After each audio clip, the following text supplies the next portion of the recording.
Yeah, those Aussies that are under pressure and stress, I mean, do they have the ability to save money and plan for the future, or is it very much a sort of day-to-day, paycheck to paycheck kind of living? What we're seeing is, under times of stress, sort of as expected, people are really focusing on what's right in front of them. So they're scrimping and saving for keeping their heads above water, and what is being sacrificed is thinking about the long term. And, we've seen a reduction in the number of people who are making voluntary superannuation contributions, for example. Only 1 in 3 Australians making voluntary super contributions. And that really reflects that people are being quite short term in this time of stress. And looking across Australia, are there any parts of the country where stress might be worse than others at all?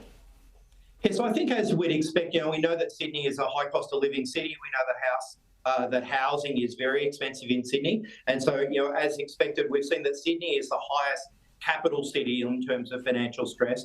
But interestingly, it's regional areas. So those regional areas where maybe incomes are not as high and potentially some higher unemployment, actually they really topped the chart. So it was the regional areas that were feeling the most exposed and feeling the most level of financial stress.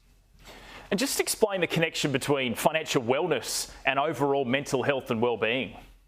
Yeah, absolutely. Well, we know the financial wellness, and we've been doing this survey now for over a decade, and so financial wellness is a combination of what people are really experiencing. So things like how much money have they got in their bank accounts, etc., but also their perceptions of the future.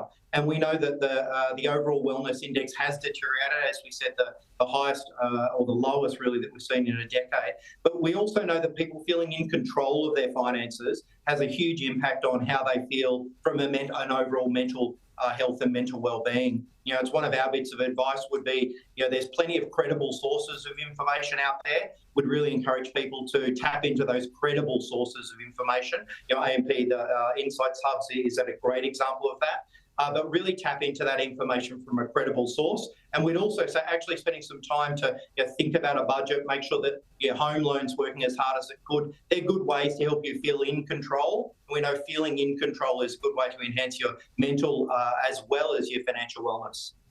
And then on the flip side, I mean, how many Australians out there are financially secure at the moment? Yeah, it's quite a low number. So it was only 1 in 3 Australians who were feeling financially secure. And again, that's the lowest that we've seen while we've been doing this research for the past decade. And then those people that are under stress, who do they turn to for advice?